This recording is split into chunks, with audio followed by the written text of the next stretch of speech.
तो previous class में electric potential और उसका प्रॉब्लम खत्म हो गया था। तो इस क्लास में हम लोग स्टार्ट करेंगे कैपेसिटेंस, और थोड़ा उसमें पोटेंशियल वाला एक पार्ट रह गया था जिसको यहाँ कंप्लीट कर लेते हैं हम लोग। जिसमें कॉमन पोटेंशियल होता है, जैसे अर्थिंग कर देते हैं किसी कंडक्टर को, तो उस कंडक्टर पे कितना चार्ज है ये सब फाइंड करते हैं। वो पार्ट रह गया तो उसको हम लोग कंप्लीट कर लेंगे इसी पार्ट में। Earthing of a conductor simply हम लोगों ने पढ़ रखा, जब कंडक्टर को अर्थ से या ग्राउंड से कनेक्ट करते हैं तो उसका पोटेंशियल जीरो होता है।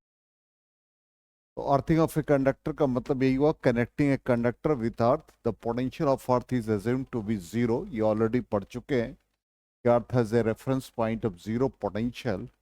तो after earthing, charge on conductors vary so that potential of conductor becomes zero.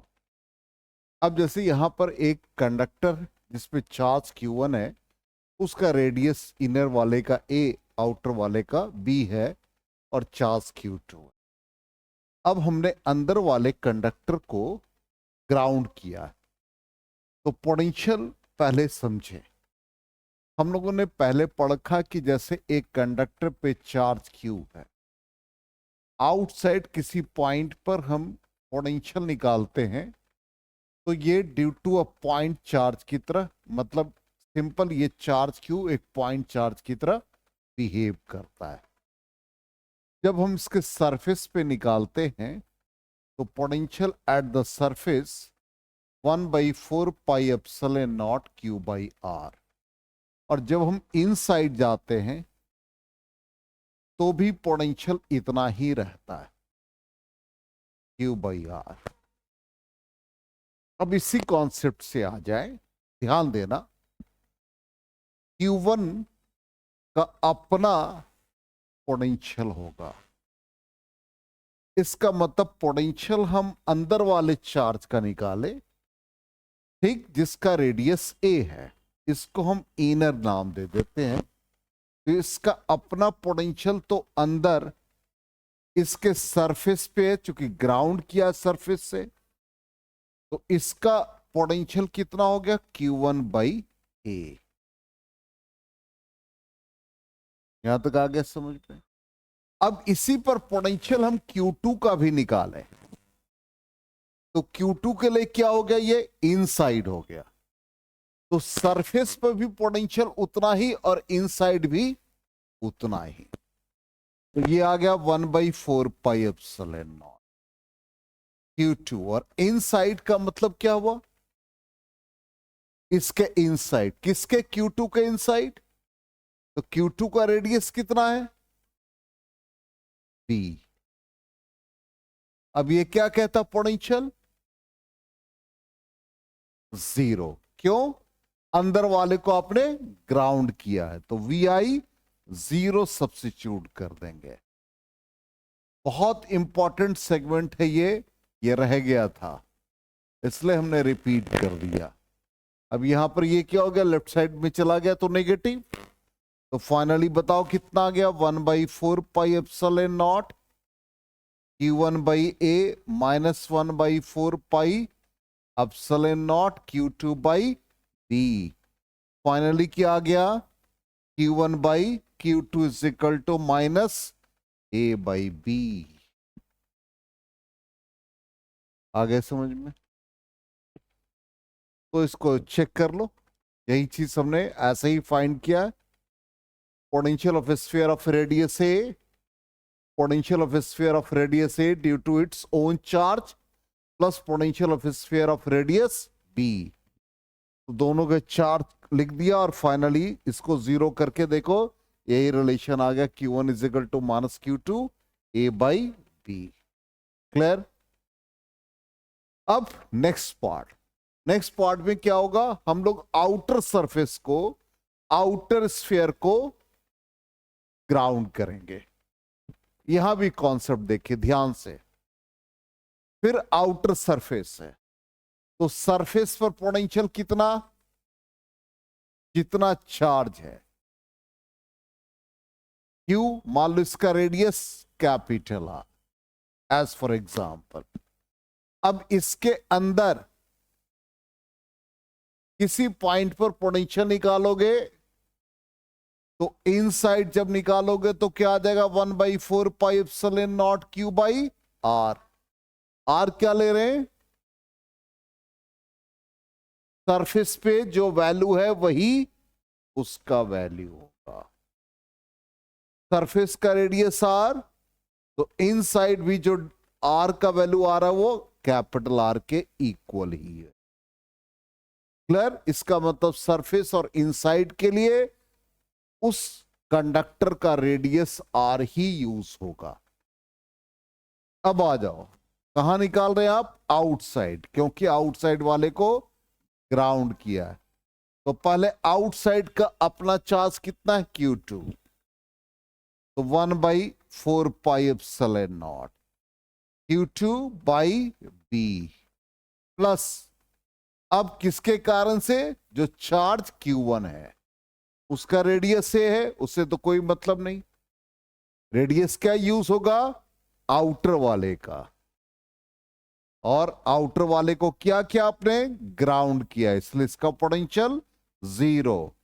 तो 1/4πε0 Q2 by b plus 1/4πε0 Q1 by b. Equate कर दो तो क्या आएगा, बी और बी कट गया, 1/4πε0 कट गया, तो Q1 is equal to minus Q2। Clear? ये बहुत इंपॉर्टेंट सेगमेंट है, बार बार कह रहे हैं। देखो Q1 is equal to minus Q2। Clear? 100%। चलो अब नेक्स्ट पार्ट पे आ जाओ। अब यहां पर potential due to concentric spheres, सब कहता दो स्फीयर्स हैं, एक का रेडियस R1 दूसरे का रेडियस R2, दोनों का सेंटर सेम है। पोटेंशियल एट ईच सेल, हमको हर पे पोटेंशियल निकालना है। चलो इनर पर कितना पोटेंशियल होगा, हम अंदर आ जाए, जिसका रेडियस R1 है, बताओ जल्दी से। 1/4πε0 अपना इसका पोटेंशियल, तो Q1 बाई R1। इसके अंदर है, Q2 के अंदर है, रेडियस उसका क्या होगा, जो आउटर वाले का रेडियस है, आ गया पोटेंशियल अंदर वाले का। अब potential due to radius R2 outside अब निकालो, तो 1/4πε0 आउटसाइड अपना Q2 बाई R2 और फिर 1/4πε0 इनर वाले पर चार्ज Q1 और उसका रेडियस R2। क्लियर? आ गया समझ में? चेक करो, आंसर चेक करो, यही है, अंदर वाले का यही है वैल्यू, आउटसाइड वाले का चेक करो। 1/4πε0 Q1 by R2 plus 1/4πε0 Q2 by R2। ठीक, इसी बेसिस पर एक और एक क्वेश्चन देख लेते हैं। ये क्वेश्चन आया हुआ है, इसमें 3 कॉन्सेंट्रिक सेल्स जिसका रेडियस ए बी सी दे रखा है, charges Q1 QA QB and QC respectively. ठीक, अब हमको सब पे यदि हमको पोटेंशियल निकालना है, जल्दी से बता दो। अंदर वाले पर निकालना है जिसका रेडियस ए, तो इसका नाम दे दो पोटेंशियल एट ए। चलो 1/4πε0, कितना चार्ज इस पर, QA, रेडियस क्या हो गया, ए। अब 1/4πε0 QB के लिए रेडियस कितना, बी, क्योंकि उसके इनसाइड है। ठीक, QC के लिए C। चलो B पर आ जाओ, 1/4πε0 B पर उसका अपना QB रेडियस B। ठीक, 1/4πε0 QA और रेडियस क्या हो गया उसके इनसाइड, किसके, B के इनसाइड, 1/4πε0 QC बाई C। अब आ जाओ C पर, 1/4πε0 उसका अपना सरफेस का रेडियस, अब उसके इनसाइड कौन है, QB, सी हो गया गर्ड 1/4πε0 QA/C।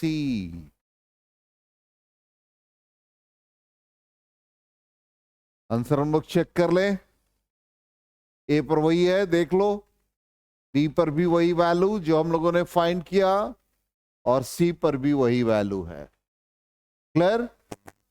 अब आ जाए नेक्स्ट, इलेक्ट्रोस्टैटिक्स ऑफ कंडक्टर। इसमें 6 प्रॉपर्टीज है और उस प्रॉपर्टीज को हम लोगों को जानना है, और बहुत इंपॉर्टेंट पार्ट है, एमसीक्यू में भी काफी हेल्प करेगा। पहला, inside conductor electric field is 0। तो जैसे कंडक्टर है, इसमें एक्सटर्नल इलेक्ट्रिक फील्ड का डायरेक्शन दिखा रखा है।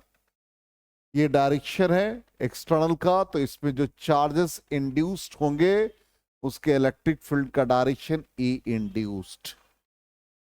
इसका मतलब यहां पर जैसे ही कंडक्टर को आप एक्सटर्नल फील्ड में रखते हैं तो फ्री इलेक्ट्रॉन्स मूव करने लगते हैं, और वो मूव करके एक फील्ड जो क्रिएट कर रहा, मतलब जो एक्सटर्नल इलेक्ट्रिक फील्ड है, तो उस कंडीशन में जो वैलेंस सेल या आउटर मोस्ट सेल के इलेक्ट्रॉन या फ्री इलेक्ट्रॉन्स है वो इंड्यूस हो गए, तो उसने अपना एक फील्ड डेवलप किया जिसको हम लोग इंड्यूस्ड फील्ड कहते हैं। ये प्रोसेस तब तक चलता रहता है जब तक कि एक्सटर्नल के बराबर इंड्यूस्ड फील्ड ना हो जाए। It means E external is equal to E induced. तो net field inside the conductor becomes E external minus E induced. तो फाइनली इलेक्ट्रिक फील्ड क्या हो गया? 0 हो जाता है किसी भी कंडक्टर के अंदर। क्लियर? चलिए नेक्स्ट पार्ट, एक पहला प्रॉपर्टीज हो गया। सेकेंड पार्ट कहता है कि at the surface of conductor electric field must be perpendicular to the surface at every point। किसी भी कंडक्टर के सरफेस पे इलेक्ट्रिक फील्ड कहता है परपेंडिकुलर होता है। तो हमने एक आर्बिट्री शेप का कंडक्टर एज्यूम कर लिया और इस पर एक नॉर्मल एन कैप ड्रॉ किया जो इस कंडक्टर के सरफेस पे परपेंडिकुलर है। अब इस पर ये जो परपेंडिकुलर है इसको एन कैप लिखा। हमने एज्यूम कर लिया कि इस पर इलेक्ट्रिक फील्ड का डायरेक्शन ये है और ये एंगल थीटा बना रहा है विद द सरफेस। इसके एक कंपोनेंट बन गए ई कॉस थीटा और नॉर्मल के along E sine theta. E cos theta तभी एग्जिस्ट करेगा जब चार्ज का फ्लो टेंजेंशियली उसके सरफेस पे होगा। लेकिन ये टॉपिक हम लोग पढ़ रहे हैं इलेक्ट्रोस्टैटिक्स। इसका मतलब यहां पर ई कॉस थीटा जो कि टेंजेंशियल कंपोनेंट है वो 0 हो जाएगा अंडर स्टैटिक कंडीशन। चार्जेस हमेशा यहां पर इलेक्ट्रोस्टैटिक्स है तो स्टेशनरी है, इसलिए E cos theta is equal to 0। E can not be 0 means cos theta is equal to 0 और कॉस थीटा 0 का मतलब 90 degree, then theta becomes 90 degree. इसका मतलब थीटा हमेशा 90 डिग्री। इसका मतलब ई के कंपोनेंट किधर होंगे? इन कैप के अलोंग, इसलिए electric field must be perpendicular to the surface of every charge conductor. तो ये हमारा रिलेशन आ गया। देखो ए लिखा is not perpendicular to the surface of conductor, E cos theta would lead to the flow of charges, but under static condition E cos theta is equal to 0, theta is equal to 90 degree. Hence, electric field is perpendicular to the surface of conductor. Clear? अब आ जाए next properties. कहता है net charge in the interior of a conductor is 0। अब यहां पर हमने एक conductor assume कर लिया, इसके अंदर एक गॉसियन सरफेस बना दी। अब इस पर देखते कितना चार्ज होगा। तो inside the conductor electric field 0, ये ऑलरेडी हम लोगों ने पढ़ लिया। अब इसमें हम इस गॉसियन सरफेस का फ्लक्स लिखें। गॉसियन सरफेस का फ्लक्स क्या हो जाएगा? Phi is equal to E dot d s Q by, जो कि क्यू बाई एप्सिलॉन नॉट के इक्वल। तो ई का वैल्यू 0 रखोगे तो क्या आएगा इस एक्सप्रेशन में? ई का वैल्यू यदि हम 0 रख दे तो क्यू का वैल्यू भी 0। इनसाइड कंडक्टर ई 0, तो Q becomes 0, इसलिए in the interior of a conductor charge भी 0 होता है. Next, electric potential is constant. E का रिलेशन पोटेंशियल के साथ क्या है?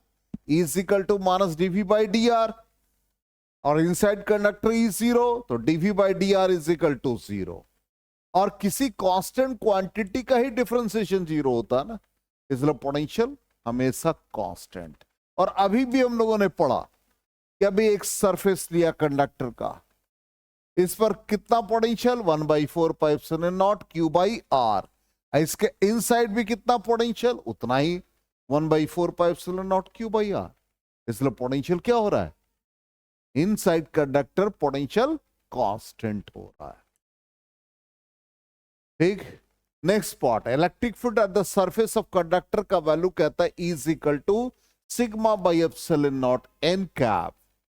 तो यहां पर हमने एक कंडक्टर लिया, इस पर एक गॉसियन सरफेस को ड्रॉ किया, क्योंकि हमने एज्यूम कर लिया कि यहां पर कुछ चार्जेस हैं और वो हमने प्लस से रिप्रेजेंट किया. और इस चार्ज को इनक्लोज करने के लिए हम लोगों ने एक गॉसियन सरफेस ड्रॉ किया, और हम लोग लीनियर सरफेस पे जो चार्ज का डिस्ट्रीब्यूशन है उसके अकॉर्डिंग सिलिंड्रिकल गॉसियन सरफेस बनता है. अब यहां पर ये इलेक्ट्रिक फील्ड रेडियली आउटवर्ड, ये आउटसाइड है, इसलिए इसको ई नॉट से रिप्रेजेंट कर दे. और ये जो इलेक्ट्रिक फील्ड है इनसाइड, तो इनसाइड कंडक्टर क्या होता है? 0. इसलिए ये वाला पोर्शन ही इलेक्ट्रिक फ्लक्स को कंट्रीब्यूट करेगा. ठीक. अब इलेक्ट्रिक फ्लक्स को कंट्रीब्यूट किया तो फ्लक्स का फॉर्मूला लिख दिया E डॉट ds. और यहां पर चार्ज कितना इनक्लोज किया हुआ है? ये यदि गॉसियन, ये पूरा सरफेस S है तो स्मॉल ds है. इसका मतलब सिग्मा सरफेस चार्ज डेंसिटी, इस पार्ट का चार्ज dq एज्यूम किया, तो इसका सिग्मा सरफेस चार्ज डेंसिटी हो गया dq by ds. Then dq is equal to sigma ds. तो यहां पर हम लोग फाई इज इक्वल टू जान रहे हैं E ds, और इलेक्ट्रिक फील्ड हमको फाइंड करना है. इसको लिखते हैं Q बाई एप्सिलॉन नॉट, मतलब dq by epsilon naught E ds हो गया, जिसको हम लोग लिख देंगे sigma ds by epsilon naught E ds. ds cancel हो गया, E is equal to sigma by epsilon naught. और इलेक्ट्रिक फील्ड क्या है? रेडियली आउटवर्ड, इसलिए हम यहां पर डायरेक्शन दे दे तो E के अलोंग एन कैप, मतलब यहां पर नॉर्मल टू द सरफेस, और ये एन कैप हो गया. तो इलेक्ट्रिक फील्ड का value sigma by epsilon naught n cap. Clear? अब आ जाओ नेक्स्ट पार्ट. अब कहता है इलेक्ट्रोस्टैटिक शील्डिंग. एक ऐसा रीजन हम क्रिएट कर रहे हैं जिसके अंदर इलेक्ट्रिक फील्ड क्या होगा? 0. इसी को हम लोग कहते हैं इलेक्ट्रोस्टैटिक शील्डिंग. यही हमने एक रीजन क्रिएट किया जिसके इनसाइड इलेक्ट्रिक फील्ड क्या है? 0 है. और इसी को हम लोग कहते हैं phenomenon of making a region free from any electric field is called electrostatic shielding. इसका मतलब यहां पर हमने इलेक्ट्रिक फील्ड से इस कंडक्टर को प्रोटेक्ट कर रखा है. इसके अंदर electric field 0. It is based on the fact that electric field vanishes inside cavity of A hollow conductor. Conductor के अंदर जो कैविटी है वहां इलेक्ट्रिक फील्ड 0. और इसी का एग्जाम्पल है कि जब लाइटनिंग ऑफ कंडक्टर, बिजली कड़कती है, तो हम लोग एक कार के अंदर अपने आप को सेफ कर सकते हैं यदि चारों तरफ से विंडो डोर को परफेक्टली हम लोग क्लोज कर दें. वो एक कैविटी क्रिएट करता है और उसके अंदर इलेक्ट्रिक फील्ड 0, तो लाइटनिंग ऑफ कंडक्टर का कोई भी इफेक्ट नहीं पड़ता है. इसलिए हमने लिखा है it is safer to sit in a car or a bus during lightning rather than to stand under a tree or an open ground. हम ओपन ग्राउंड में नहीं रहे, ट्री के अंदर या ट्री के नीचे नहीं रहे, हम उस कार के अंदर अपने आप को प्रोटेक्ट कर सकते हैं. और ये इलेक्ट्रोस्टैटिक शील्डिंग प्रोसेस से ही इस चीज को हम लोग अप्लाई करते हैं. तो ये हमारा कंडक्टर का कुछ प्रॉपर्टी था जिसको हमने कंप्लीट किया. अब नेक्स्ट पार्ट है हमारा डाई इलेक्ट्रिक्स. डाइलेक्ट्रिक्स एक ऐसा सब्सटेंस है जिसका कोई भी फ्री चार्ज कैरियर नहीं होता है। इसलिए डाइलेक्ट्रिक्स को हमने डिफाइन भी किया है कि dielectrics are substances that do not conduct electricity, they do not have free charges, free charge carriers भी कह सकते हैं। अब यहां पर जितने भी नॉन कंडक्टिव मीडियम और इंसुलेटर उसको हम लोग डाइलेक्ट्रिक कहते हैं। Precisely the non-conductive material in which induced charges are produced on their faces on the application of electric fields are called dielectrics. Dielectrics को हम लोग इलेक्ट्रिक फील्ड अप्लाई करके उस पर चार्ज को इंड्यूस कर सकते हैं। ठीक एग्जाम्पल दे रखा है यहां पर, जितने भी डाइलेक्ट्रिक्स है, एयर है, वाटर है, ग्लास है, माइका, पैराफिन वैक्स, ट्रांसफार्मर के अंदर जो ऑयल डालते हैं वो सब डाइलेक्ट्रिक्स है। डाइलेक्ट्रिक्स बेसिकली दो तरीके का होता है, एक को पोलर और एक को नॉन पोलर डाइलेक्ट्रिक्स कहते हैं। ठीक, ये चीज हम लोगों को दिमाग में रखना है। अब यहां पर डाइलेक्ट्रिक्स कहता है कि जब डाइलेक्ट्रिक स्लैब को आप प्लेट सब जो चार्ज कैपेसिटर के अंदर रखते हैं तो इलेक्ट्रिक फील्ड उसके अंदर इंड्यूस होता है due to application of external electric field, जिसका direction opposite to the external field होता है। तो उस कंडीशन में जो नेट इलेक्ट्रिक फील्ड डेवलप होगा, अप्लाइड या एक्सटर्नल इलेक्ट्रिक फील्ड को हम ई नॉट कहते हैं, और ईपी का मतलब electric field due to polarisation, जिसका डायरेक्शन अप्लाइड इलेक्ट्रिक फील्ड के जस्ट अपोजिट होता है। अब इसी में एक टर्म आता है डाइलेक्ट्रिक कांस्टेंट। तो डाइलेक्ट्रिक कांस्टेंट का वैल्यू कितना हो? डाइलेक्ट्रिक कांस्टेंट का वैल्यू कहता है ratio of applied external electric field मतलब E not divided by net field inside the dielectric. इसलिए हम लोग इसको के को लिखते हैं E not divided by net field inside the dielectric, means तब ये फ्री स्पेस में और ये इनसाइड डाइलेक्ट्रिक, तो ई नॉट माइनस ईपी। इसी को हम कैपेसिटेंस के फॉर्म में लिख सकते हैं, capacitance in the dielectric medium to the capacitance in the vacuum. Clear? अब यहां ये चीज आपको दिमाग में रखना है। हम लोग के को लिखते थे, याद होगा, F not by F medium, इसका मतलब डाइलेक्ट्रिक। इसी तरह से आप याद रखोगे E not divided by E inside the dielectric. इसी तरह से पोटेंशियल याद रखोगे V not by V M, लेकिन कैपेसिटेंस क्या है? उल्टा है, जस्ट इनवर्स है। ये चीज याद रखना। ये चीज हो गया। अब आ जाए डाइलेक्ट्रिक्स एंड पोलराइजेशन। कहता है यदि कंडक्टर को आपने एक्सटर्नल इलेक्ट्रिक फील्ड में रखा, जो फ्री चार्ज कैरियर, जो फ्री इलेक्ट्रॉन्स है, उस तरह से इलेक्ट्रिक फील्ड इंड्यूस करता है जिसके कारण से E induce is equal to E applied, तो net field inside the conductor zero. अभी पढ़ा हम लोगों ने। अब इन केस ऑफ डाइलेक्ट्रिक यहां पर कहता है इस कंडीशन में ये कैंसिल नहीं करता है। इसका मतलब E induce is not numerically equal to the E external. तो यही एग्जाम्पल हमने लिया। यहां पर अप्लाइड फील्ड हमने लिखा ई नॉट, जिसका डायरेक्शन नेगेटिव टू पॉजिटिव है, और इस पर जो चार्जेस इंड्यूस हुए वो क्या है? E induced. तो E not is equal to E induce होगा इन केस ऑफ कंडक्टर। तो नेट फील्ड क्या हो गया? कंडक्टर के अंदर जीरो। लेकिन जब हम डाइलेक्ट्रिक में अप्लाई करते हैं ई नॉट और ई इंड्यूस नॉट न्यूमेरिकली इक्वल, इसलिए net field inside dielectric non zero, zero नहीं होगा। आगे समझ में क्लियरली 100%। तो ये नेट डाइप, अब इसके कारण से क्या होता है? डाइपोल मोमेंट डेवलप होता है ड्यू टू एक्सटर्नल फील्ड, और वो या तो पोलर हो या नॉन पोलर हो।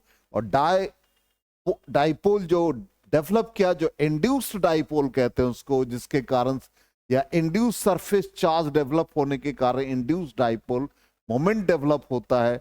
और induce dipole moment per unit volume को पोलराइजेशन कहते हैं, और polarisation directly proportional to susceptibility होता है।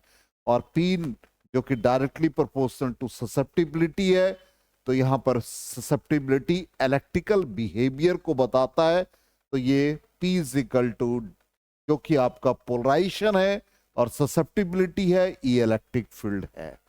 और इन दोनों में रिलेशन डायलेक्ट्रिक कांस्टेंट के कारण हमने पढ़ा भी रखा पहले, dielectric constant is equal to 1 plus susceptibility, इतना याद रखना है। तो ये आपका डायलेक्ट्रिक वाला पार्ट हो गया। तो कल के क्लास में हम लोग नेक्स्ट क्लास में कैपेसिटेंस स्टार्ट करेंगे।